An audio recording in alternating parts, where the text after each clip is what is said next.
नमस्कार दोस्तों, एक बार फिर वापस चंबल के उन डाकुओं की कहानी को जो सीरीज़ हम लोग देख रहे थे उसको फिर शुरू करता हूँ। बीच में काफ़ी कुछ काम है और चूँकि मैं ऑफिस में भी अब इस दौरान काफ़ी कुछ चल रहा है, उत्तर प्रदेश को लेकर बहुत कुछ चल रहा है। राजनीतिक जो सरगर्मियाँ हैं वो मैं मेरे चैनल की ओर से देखता ही हूँ, तो उन सब के बीच में भी आपके लिए सोचता हूँ कि इस तरह की कहानियाँ जिनके साथ फैक्ट्स जुड़े हों, जो सिर्फ किस्से ना हो लेकिन चंबल की वो हकीकत हो। ये एक सीरीज़ है जो मैं लगातार कर रहा हूँ और पिछले लगभग एक हफ्ते से कुछ दिन ज़्यादा हो गए हैं जब से मैंने अपने काम के चलते मैं इसको बंद किया, कुछ नहीं कर पा रहा था। इसी बीच में मैंने हालांकि उस पर भी कम किया जो मैं लाइव करता हूँ रात को 9 बजे, जिस पर तमाम राजनीतिक उन पर मैं चर्चा करता हूँ, उन सब को भी मैंने परसों या कल से शुरू किया है। इसीलिए आज चंबल की वापस कहानी पर, चूँकि अभी तक आपने देखा कि हम डाकू मोहर सिंह तक जो एनिमी नंबर 1 है, यानी अब धीरे धीरे चंबल के डाकुओं का जो वो अंदाज था, मसीहाई अंदाज था, वो ख़त्म हो चुका था। ये अब शुद्ध रूप पर विशुद्ध डाकू थे जो अलग अलग तरीके से, हालांकि मोहर सिंह एनिमी नंबर 1 और चंबल का एक ऐसा बड़ा डाकू बन चुका था जिसके गैंग में शायद मानसिंह के बाद सबसे बड़ी संख्या में जिसके पास डाकू थे और जिसको आत्मसमर्पण कराने के लिए जिसने मजबूर किया या जिसने तैयार किया, वो उसका ही एक साथी डाकू माधो सिंह। आखिर इस कहानी को हम लोग फिर शुरू करते हैं आज। एक ऐसी कहानी जो यकीनन दिलचस्प है, क्योंकि इस कहानी का रिश्ता अमिताभ बच्चन की फिल्म शराबी के साथ भी जुड़ता है। क्योंकि जिस तरह से पूरे माधो सिंह की ज़िंदगी के बदलाव हैं, अलग अलग कहानियां हैं, किस्से हैं, उन सब में अमिताभ बच्चन का कैसे एंट्री होती है, यानी उसकी फिल्म कैसे उसकी ज़िंदगी में एक बदलाव लाती है, इस पर भी हम लोग चर्चा करेंगे। लेकिन शुरुआत करता हूँ उसी की कहानी से कि चंबल का पानी, नदी का पानी जितना शांत और ठहरा हुआ दिखता है, उसके उलट चंबल के बीहड़ों में ज़िंदगी उतनी ही उलटफेर भरी दिखती है। बीहड़ों और गारों से बहता हुआ पानी चंबल में मिलता है। उसी तरह डाकुओं के किस्से भी कहीं से शुरू हों चंबल में आकर जुड़ जाते हैं। लेकिन इस बार चंबल ने एक ऐसा डाकू देखा जिसकी उंगलियां एसएलआर या राइफल पर भी उतनी तेज़ी से चलती थी जितनी तेज़ी से उसका दिमाग चलता था। चंबल के डाकू की एक कहानी 5 दशक बाद भी आज भी लोगों के जहन में ताज़ा है। जिन लोगों को इस पूरी डाकू की कहानियों में दिलचस्पी है वो आज भी उस डाकू की कहानी को बड़े चाव से सुनते हैं। और जब आप चंबल में किसी पुराने पुलिस वाले के पास बैठते हैं तो वो उस कहानी को उतने ही चाव से आपको सुनाता भी है। माधो सिंह बहुत ही अलग रेंज का डाकू, उसकी ज़िंदगी में अलग अलग चीज़ें, जैसे पान सिंह तो एक बार खेल के इस शीर्ष पर खड़ा हुआ और फिर दोबारा चंबल के उस तरफ खड़ा हुआ, यानी दो एक ज़िंदगी का कंट्रास्ट दिखाई देते हैं। लेकिन इसके उलट अगर हम माधो सिंह को देखते हैं तो एक फौजी, एक कंपाउंडर, एक डाकू, फिर एक आत्मसमर्पित डाकू और फिर एक जादूगर या अभिनेता माधो सिंह। अपनी ज़िंदगी में इन सब किरदारों को उसने अलग अलग समय पर निभाया और हर एक किरदार में एक अलग छाप छोड़ी माधो सिंह ने। चंबल की कहावतों से उलट चंबल में एक कहावत है कि डकैत कभी दिमाग से काम नहीं बल्कि दिल से काम लेते हैं। लेकिन उसके उलट माधो सिंह को एक ऐसे डाकू के तौर पर याद किया जाता है जो अपने दिमाग से काम लेता था। चंबल में माधो सिंह की कहानी बदले की कहानी है। जैसे सब तमाम कहानियाँ होती हैं, हाथों में बंदूक थामने तक पहुँचती है, बदला ही बदला जहन में होता है। लेकिन ये एक आम डाकू नहीं बल्कि ऐसा डाकू था जिसे चंबल ने कभी चंबल सरकार कहा तो डाकुओं ने मास्टर जी, यानी डाकुओं का मास्टर और चंबल का चंबल सरकार। माधो सिंह के यही नाम थे। आखिर उसकी कहानी यहाँ तक कैसे पहुँची? चंबल में कूदने से पहले माधो सिंह इंसानों की ज़िंदगी पर जख्मों पर मरहम लगाया करता था। वो जख्म जो कभी चोट से या वार से, पुलिस और ख़ास तौर से आर्मी में ये सब काम किया करता था। लेकिन जब चंबल में रखा तो चंबल में कदम रखने से पहले अपने ज़मीन पर कुछ जख्म खाए और उसके बाद उसने चंबल में बैठकर लोगों को जख्म देने शुरू कर दिए। यही उसकी कहानी अगर हम लोग उसको करें, ये बेरहम डाकू माधो सिंह बन गया। चंबल सरकार माधो सिंह चंबल के डाकुओं के इतिहास में रूपा, मान सिंह, लाखन, मोहर सिंह जैसा नाम चंबल सरकार का था। दुश्मनी का खात्मा करने के लिए कत्ल किया और फिर चंबल में आतंक और खौफ का ऐसा साम्राज्य खड़ा कर दिया कि 3-3 राज्यों की पुलिस दिन रात उसके सफाई का ख्वाब देखने लगी। 11 साल के बीहड़ों के जीवन में दर्ज हैं सैकड़ों मुकदमे माधो सिंह और उसके गैंग पर हैं। पुलिस मुठभेड़ से बार बार निकलने पर जब माधो सिंह ने समर्पण किया तो अकेले नहीं, 550 बागियों ने उसके साथ चंबल में बंदूकें रख दी थी। लेकिन माधो सिंह इस बार भी फिर एक नए रूप में सामने आ गया और ये था चंबल सरकार डाकू माधो सिंह, दुनिया का सबसे बड़ा जादूगर माधो सिंह। जो लोग 30 से 40 साल के बीच के होंगे उनको याद होगा, इस तरह के पोस्टर्स अक्सर और इस तरह के विज्ञापन अखबारों में छपते थे कि चंबल सरकार और दुनिया का सबसे बड़ा जादूगर माधो सिंह। ये भी माधो सिंह की ज़िंदगी का एक हिस्सा है। खैर, इस पर हम लोग आगे की तरफ बढ़ेंगे, इसकी कहानी को शुरू करते हैं। ये असली जादूगर भी बन चुका है। कहीं कहीं जहाँ पहुँचता था वहाँ उन इलाकों में भीड़ लग जाया करती थी। यानी चंबल के आत्मसमर्पण के बाद जब मुकदमे चले, जेल से बाहर आया, तो उसने फिर जादूगरी को अपने पेशे के तौर पर अपना हाथ एक तरह से पेशे के तौर पर अपनाया और इसके लिए उसने बाकायदा जादू सीखा और वो इतना माहिर हो गया था कि अपने आप को दुनिया का सबसे बड़ा जादूगर चंबल सरकार या फिर जादूगर माधो सिंह। आज हम आपको ऐसी कहानी की शुरू करते हैं और इसका सफ़र कहाँ से शुरू हुआ, कहाँ तक पहुँचा इस समय। ये चंबल अगर आप देखते हैं तो चंबल के इस पार का इलाका उत्तर प्रदेश है और उस पार मध्य प्रदेश। आगरा का पिनाहट थाना है और वहीं एक गांव है गढ़िया बघैरनाथ। ये गांव अभी भी वहाँ आप जाएंगे तो उस गांव तक पहुँचने का रास्ता बीहड़ों के बीच में है। आगरा का बहुत कुछ हिस्सा, चूँकि लोग आगरा को ताजमहल के तौर पर देखते हैं, दवाइयों की सबसे बड़ी मंडी देखते हैं, एक बड़े शहर के तौर पर देखते हैं, लेकिन आगरा का बहुत बड़ा हिस्सा माफ़ कीजिएगा, आगरा का एक बड़ा हिस्सा चंबल बीहड़ों का भी है। उसी बीहड़ों में ये गाँव इनका बसा हुआ है, जिसका मैं चूँकि इस गांव में गया हुआ हूं तो इसलिए उसको मैंने उसी तरह से आपके लिए लिखने की कोशिश की। चंबल गांव से सटा हुआ बीहड़ है। गांव के अंदर जाने पर पानी सूखने के बाद बस नाम भर के रह गया कुआं और फिर उसके पेड़ के नीचे बना हुआ एक मंदिर। कुएं के साथ, चूँकि हर मंदिर के साथ एक कुआं ज़रूर जुड़ा हुआ करता था, क्योंकि जो यात्री बाहर से आते थे, आते जाते हुए यात्री गांव में कभी भी जो उधर से गुजरता यात्री तो अक्सर मंदिरों में पहुंचता था और वहां के कुएं से पानी पीकर छांव में अपना समय गुजारता हुआ गुजर जाया करता था, निकल जाया करता था उधर से। उसी तरह से लेकिन वहाँ मंदिर के एक सामने, ठीक सामने छोटा सा मंदिर है, बेहद खूबसूरत मंदिर। वहाँ अगर आप कभी आपको ये मौका लगे तो आप वहाँ जाकर देखें कि वो एक उसके सामने घर है और इस घर को देखकर शायद ही किसी को अंदाज हो, एक छोटा सा लेकिन बेहद खूबसूरत सा लगता है। उस माहौल में शायद ऐसा लगता है, आप जाएंगे तो आपको भी दिखेगा।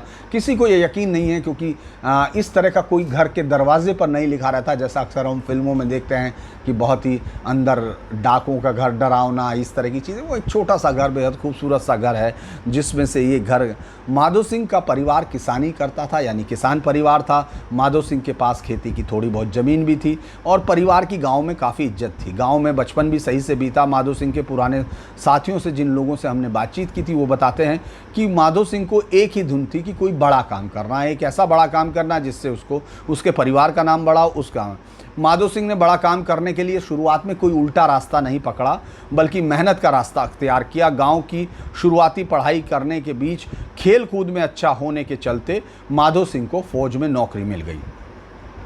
राजपूताना राइफल्स की मेडिकल कोर में माधो सिंह कंपाउंडर के तौर पर भर्ती हो गया। यहाँ तक सब कुछ ठीक चल रहा था। गांव का जो कच्चा मकान था वो धीरे धीरे उसमें पक्के मकान की तरह ईंटें लगने लगी।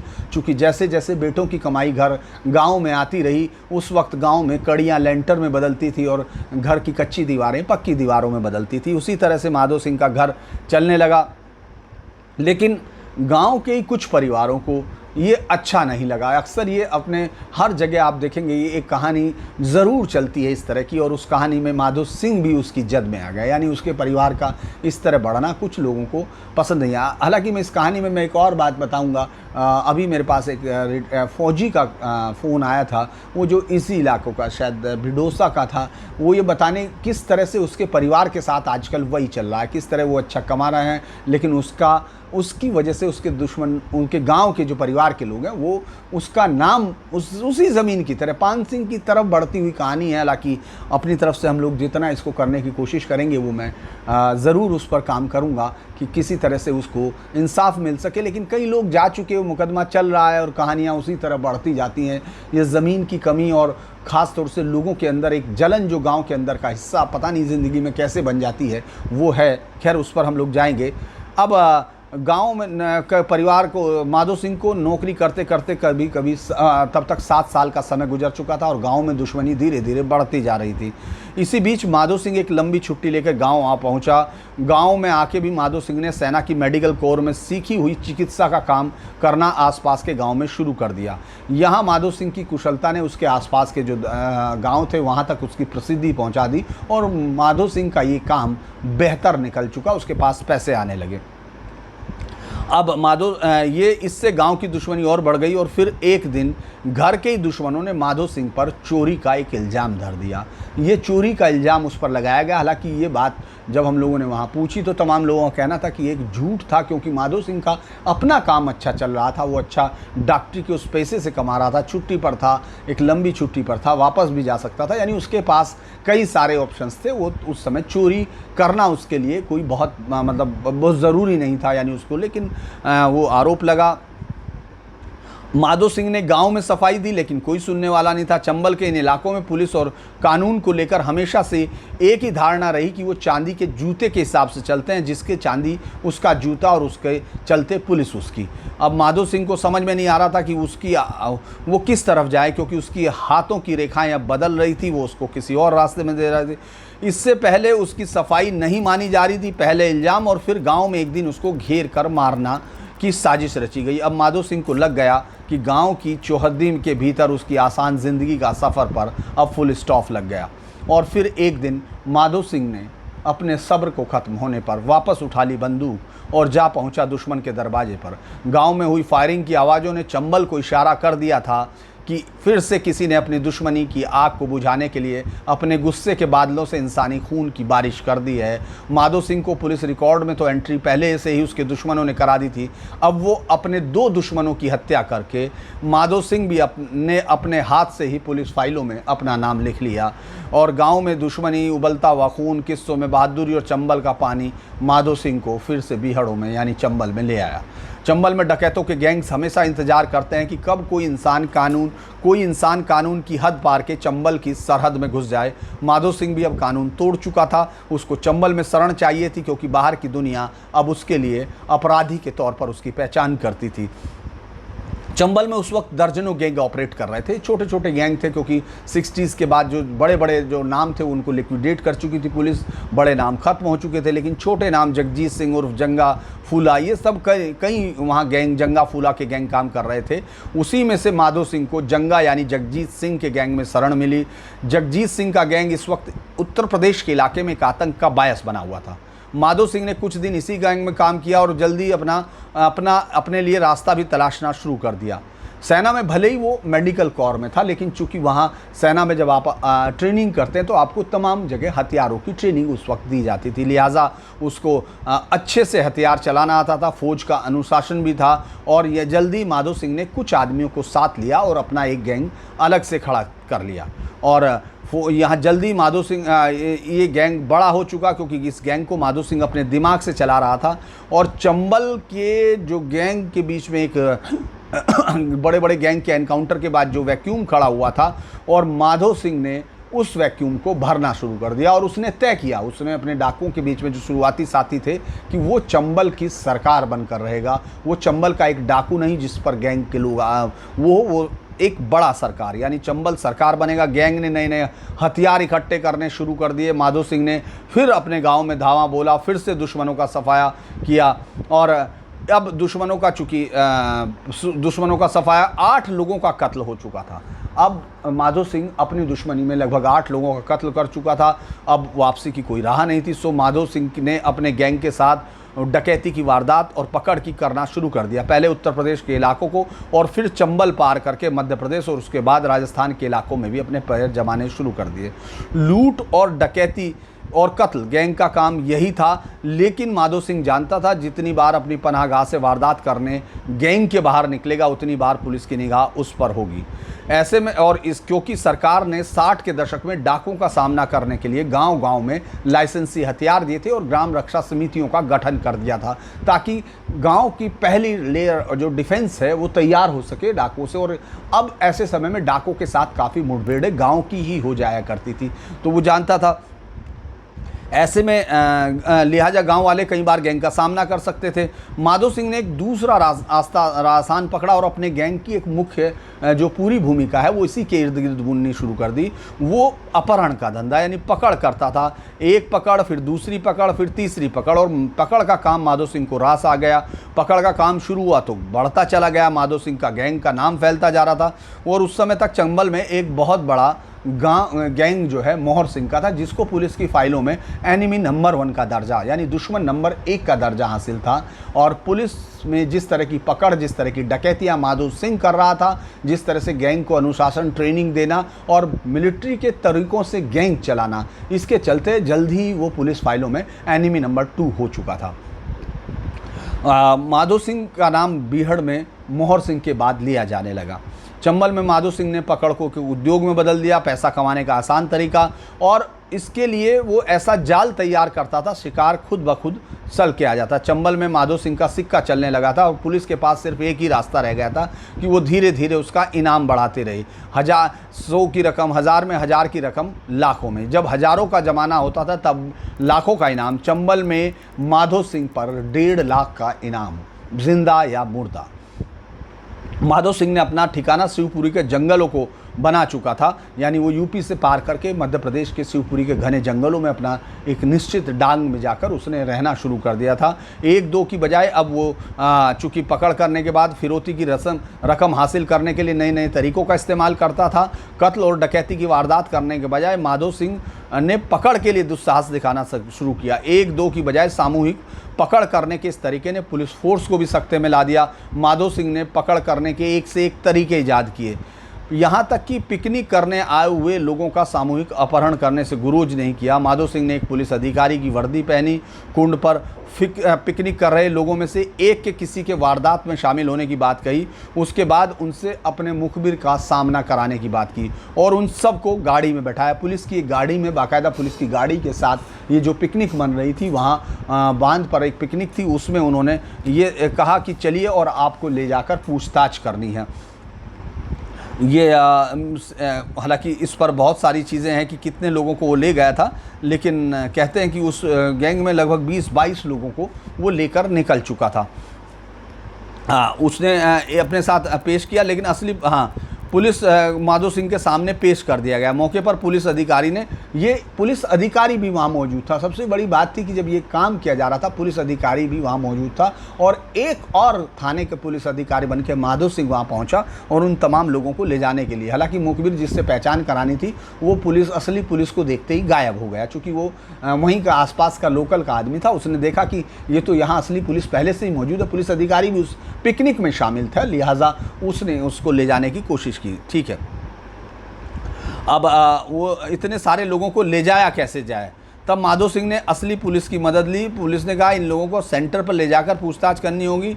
जिन लोगों को उसने अपने ताबे में लिया उनके हाथ देख के फैसला किया कि किस तरह से पुलिस के रिश्ते में रखते रहते हैं। इतने लोगों को एक जीप में नहीं ले जाया जा सकता, इसीलिए पुलिस के अधिकारी से माधो सिंह ने ट्रक मांगा और पुलिस से ही वो ट्रक लिया। पुलिस से उसने ट्रक लिया। अधिकारी ने आनाकानी की तो माधो सिंह ने उसको अपने सेना में सीखे गए अधिकारियों से बातचीत के तरीके से विश्वास दिला दिया कि वो एक उच्च अधिकारी है और फिर पुलिस का ट्रक लिया, उसमें बैठाकर साथ ले चल चुका। पूछे कुछ दूर जाने के बाद माधो सिंह के साथियों को लगा कि पीछे आ रहा ट्रक जिसमें भेड़ें लदी थी पुलिस का है। तब माधो सिंह ने ट्रक के पीछे ड्राइवर की बनी रहने वाली खिड़की से राइफल निकालकर निशाना लगाया और ट्रक गोली ने सीधे पीछा करने वाले जो ड्राइवर का सीना चीर दिया। जैसे ही ट्रक का एक्सीडेंट हुआ तो तमाम शहर को खबर हो गई कि पुलिस की वर्दी में डाकू दर्जनों लोगों को लेकर चंबल में निकल चुके हैं। पुलिस में हड़कंप मच गया, लेकिन माधो सिंह फरार हो चुका था। अब पकड़ का सिर्फ पैसा जाना था, सो वो माधो सिंह के पास चला गया। मैं इस पूरे जो लोग इसमें पकड़े गए थे, मैं उन लोगों के परिवार को ढूंढता हुआ पहुंचा था और शिवपुरी के मुझे अजय मित्तल जो लगभग 80 साल के थे उस वक्त जब मैंने उनका इंटरव्यू लिया था, आज वो शायद 85 साल होना चाहिए अगर वो इस दुनिया में अभी हैं और मैं उम्मीद करता हूँ वो रहे होंगे। उन्होंने बताया था कि उनको याद है किस तरह माधो सिंह ने उनको 2 महीने जंगलों में रखा।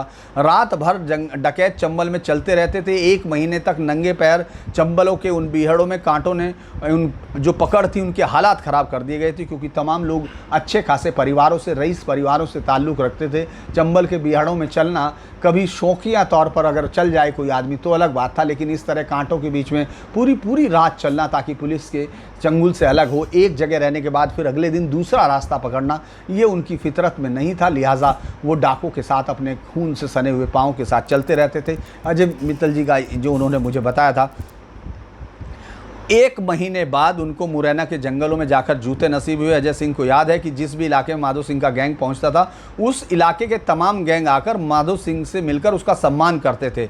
माधो सिंह से मिलने वाले डाकू अपनी हैसियत के हिसाब से कई खेत पहले ही जूते उतार कर ही माधो सिंह से मिलने पहुंचते थे और मुलाकात के बाद माधो सिंह से उसका निशाना दिखाने की जिद भी करते थे। माधो सिंह आंख पर पट्टी बांधकर फिर 3 आदमियों के बीच में रखे हुए किसी बजूके पर निशाना लगाता था और अजय सिंह का कहना था कि उन्होंने ये कई बार अपनी आंखों से देखा था और एक भी बार माधो सिंह का निशाना नहीं चूका था। अजय सिंह 10,000 रुपये के पहुंचने तक माधो सिंह के साथ घूमते रहे। उनके मुताबिक गांव वालों का माधो सिंह को बहुत सपोर्ट था। जिस इलाके में भी जाता था, गांव वाले अपनी कहानी माधो सिंह को सुनाने आते थे और अपने फैसले कराने के लिए माधो सिंह से गुहार लगाते थे कि वो इस मामले में जो भी फैसला देगा उनको मंजूर होगा। यानी पुलिस, अदालत, इन सब के किसी भी फैसले की परवाह न करने वाले गांव वाले माधो सिंह से ये गुजारिश करते थे कि वो इस फैसले को, इस पूरे मामले को सुने, दोनों पक्षों को बुलाए और उसके बाद कोई फैसला सुनाए ताकि वो चंबल सरकार के इस फैसले को स्वीकार कर ले। इसमें किसी भी पार्टी की हिम्मत नहीं हो सकती थी कि वो उस फैसले के खिलाफ चला जाए।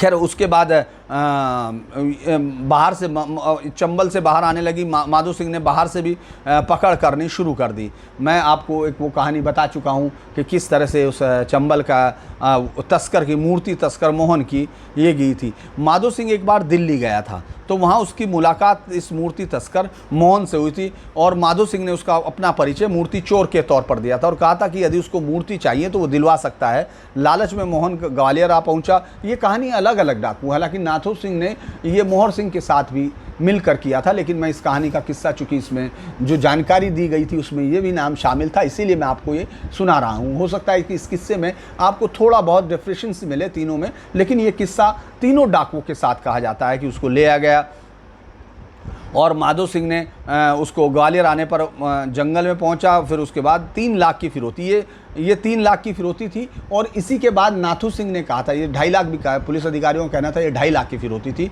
जिसके बदले नाथू सिंह ने कहा था कि वो चंबल की इससे दुगनी बड़ी, यानी वो जो दूसरा मूर्ति तस्कर था वो अलग कहानी इसके मुताबिक है जो रिकॉर्ड में देख रहा हूँ, वो इसमें 2.5 लाख रुपये की वसूली हुई और इसी के बदले में नाथू सिंह ने इससे बड़ी, चूँकि उसको माधो सिंह के साथ एक जो दुश्मनी होती है, कंपटीशन होता है, उसमें उसने एक और मूर्ति तस्कर को बुलाकर 5 लाख वसूले थे।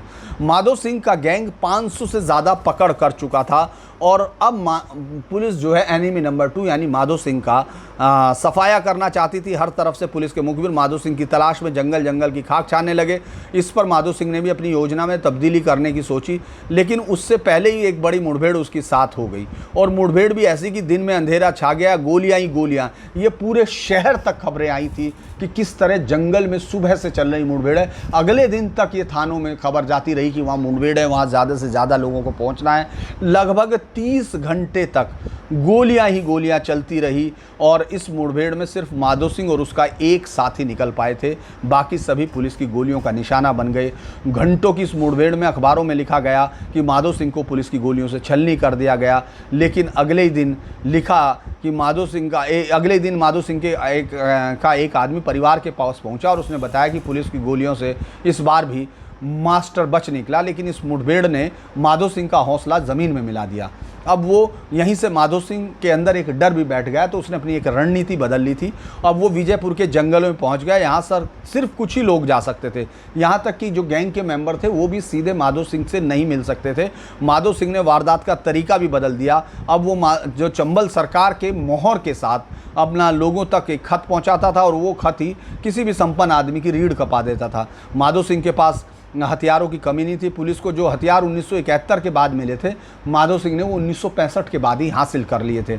लेकिन 11 साल के चंबल के सफ़र ने, बीहड़ों ने माधो सिंह को थका दिया। जंगल में रहना है तो जंगल के कानून के मानने के हिसाब से माधो सिंह का गैंग तो चल रहा था, लेकिन अब उसका मन बीहड़ों से बाहर ज़्यादा लगने लगा था। माधो सिंह अब कभी कभी अपने मरने की खबर फैलाकर अपने परिवारजनों के साथ शहरों में चला जाता था, या फिर परिवार को अपने दूसरे शहर में बुला लिया करता था। पुलिस के साथ मुठभेड़ें उस दौर में रोज का किस्सा हो गई। उत्तर प्रदेश, मध्य प्रदेश और राजस्थान की पुलिस की संयुक्त कमान में चंबल के डाकुओं की एक खात्मे की पुरजोर कोशिश लगी हुई थी। एक के बाद एक मुठभेड़ में डाकू मारे जा रहे थे, तो दूसरी ओर पुलिस डाकुओं का मुखबिर तंत्र भी तोड़ने में कामयाब हो रही थी। गैंग के अंदर पुलिस के मुखबिर धस चुके थे। ऐसी ही एक मुठभेड़ की प्लानिंग करने वाले, जो मैंने आपको पिछली बार भी कहा था, जिनके साथ मैंने इस जब ये पूरी सीरीज़ मैंने की थी टीवी के लिए अपने चैनल्स पर, आप देख सकते हैं वो न्यूज़ नेशन पर जाकर, तो उस वक्त RL वर्मा जो ADG रिटायर्ड हुए, उन्होंने बताया कि उस दिन क्या हुआ जब चंबल के इतिहास की सबसे बड़ी मुठभेड़ की तैयारी की। 13 मार्च 1971 ये वो दिन था। इस मुठभेड़ में पुलिस ने माधो सिंह के गैंग के सबसे भरोसे के आदमी कल्याण उर्फ कल्ला, गर सिंह, चिंतामण, बाबू और बिशंबर सिंह जैसे 13 डकैतों को ठिकाने लगा दिया। पुलिस ने इस घटना की जानकारी माधो सिंह तक पहुंचाने के लिए विशेष इंतजाम किया। वर्मा जी बताते हैं, जो पुलिस अधिकारी हैं, कि उन्होंने ये आकाशवाणी से कहा गया ये समाचार सुने, क्योंकि उनको ये मालूम था कि वो शाम के समाचार जरूर सुनता था। हर हाल में माधो सिंह समाचार सुनता था रेडियो के सहारे, और शाम तक भले ही उसका वो एडवांस में बहुत सारे सेल और कई रेडियो रखा करता था, क्योंकि कई मुठभेड़ के बाद छूट जाते थे, लेकिन वो ऐसा दिन कभी होता था जब वो समाचार नहीं सुनता था। पुलिस को ये मुखबरों से मालिद था, इसीलिए ये खबर आकाशवाणी के लिए हुआ। और पुलिस की जब ये शाम को ये खबर आकाशवाणी से माधो सिंह को सुनी, तो माधो सिंह ने खाने की थाली हाथ से फेंक दी और उसने कहा कि अब रोट खौआ बच गए हैं, गैंग तो पूरी निपट गई। यानी रोटी खाने वाले बच गए और गैंग तो पूरी अब निपट गई। इस एनकाउंटर ने माधो सिंह की कमर तोड़ दी, और माधो सिंह की सिक्स सेंस ने, जिसके सहारे उसको बहुत सफल डकैत माना जाता था, ये मान लिया कि अब चंबल में उसके दिन पूरे हो गए हैं।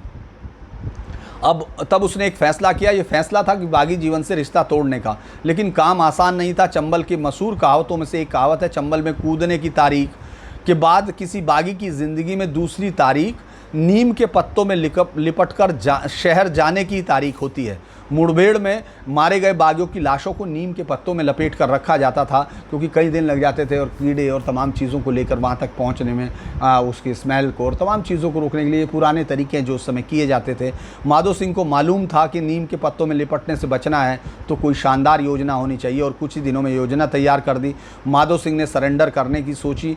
चंबल का सबसे बड़ा बागी अब कानून के हाथों में जाना चाहता था, लेकिन पुलिस और कानून को उसकी ऐसी तलाश थी कि जो उसको मुर्दा देखना चाहती थी। ऐसे में माधो सिंह ने अपने शातिर दिमाग से ऐसी चाल चली कि 1, 2, 10 नहीं बल्कि 500 से ज़्यादा बागियों को कानून के सामने खड़ा कर दिया।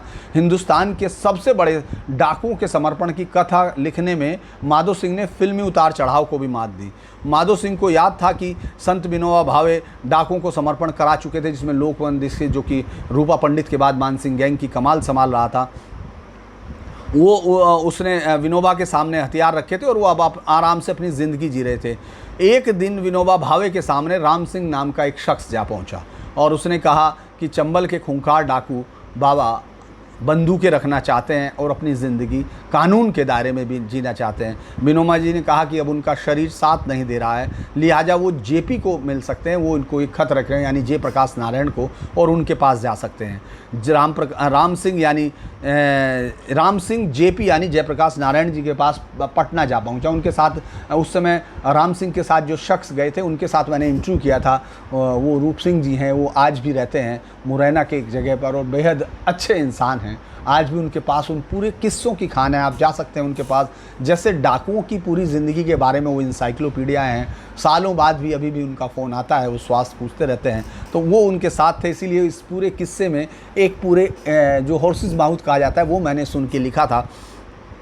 तो जेपी ने पूछा आप कौन है, तो और आपका डाकुओं से क्या रिश्ता है। तो यहाँ 3 दिन तक की मुलाकात हुई। वो अपने आप को उनका रिश्तेदार बताते रहे और ये भी बताते रहे कि वो एक ठेकेदार हैं और वहाँ रहते हैं।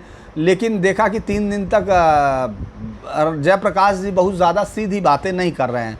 तो तीसरे दिन उसने खुद खड़े होकर कहा कि जयप्रकाश जी के पैर छूते हुए कि मैं ही डाकू माधो सिंह हूँ।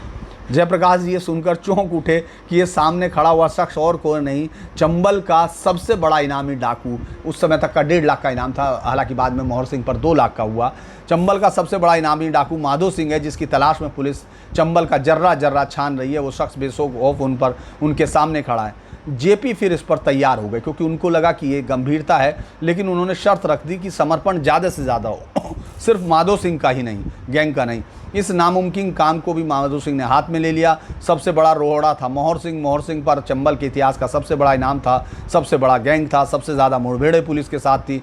कत्ल की इतनी वारदातों के बाद मोहर सिंह को लग रहा था कि अब या तो फांसी का फंदा या पुलिस की गोली उसकी नीति है, लेकिन माधो सिंह ने उसको मनाने के कई तरीके अपनाए। माधो सिंह का सम्मान मैंने आपको बताया कि किस तरह था, मास्टर जी उसको कहा जाता था, और फिर एक दिन मिलकर उसने समझाया।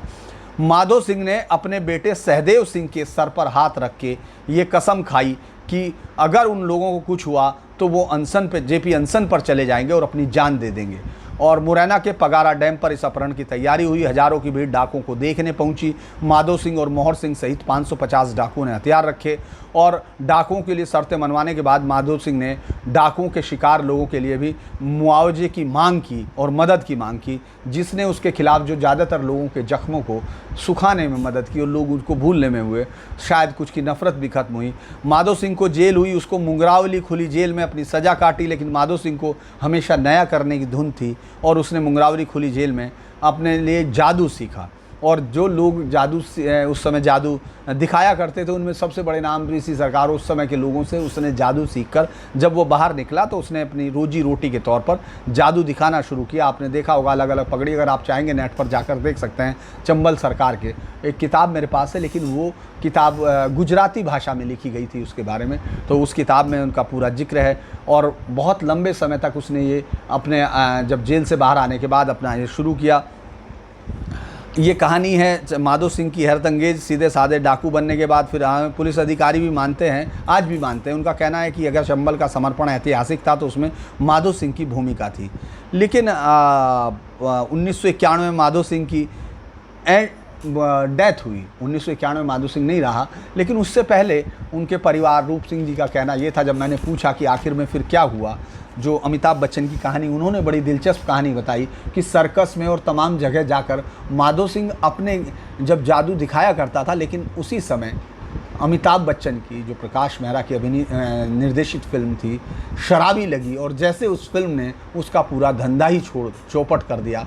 कभी भी वो जहाँ भी जिस शो में भी पहुँचे, अलग अलग शहरों में कोशिश करते थे, यहाँ तक कि छोटे शहर के लोगों ने भी शराबी फिल्म देखना शुरू किया। ये रूप सिंह जी का कहना है कि उस फिल्म ने उनके पूरे धंधे को जैसे चौपट कर दिया, क्योंकि जिस भी वो सर्कस में पहुँचते थे, अपना शो लगाते थे, वहाँ कहीं ना कहीं उस फिल्म का शो उस समय यानी 1.5 से 2 साल तक चलते हुए उस धंधे ने पूरा उनका धंधा चौपट कर दिया, और उसके बाद माधो सिंह ने इसको छोड़ दिया।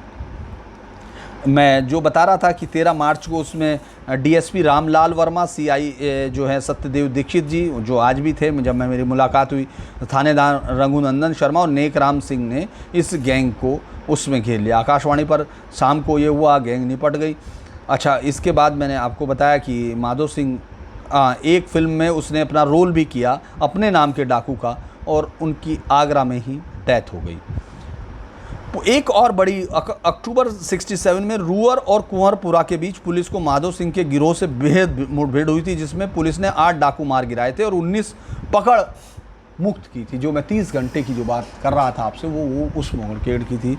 तो इस पर मैं आज हम लोग इस खबर को यहीं, इस कहानी को यहीं, फिर आप लोगों को अगर ये कहानी अच्छी लगती है तो आप इनको शेयर कर सकते हैं। मैं सोचता हूँ कि इसके बाद हम लोग, मेरा आज मन था कि मैं आपको अमर शहीद राम प्रसाद बिस्मिल जिनका कल जन्मदिन था वो सुनाऊं कि किस तरह से उनके परिवार वाले गरीबी में मरे, किस तरह उनकी बहन भीख मांगते हुए, एक तरह से भीख मांगती हुई ज़िंदगी रही, उनकी माँ कितनी गरीबी से मरी और उनकी सुध लेने वाला कोई नहीं था।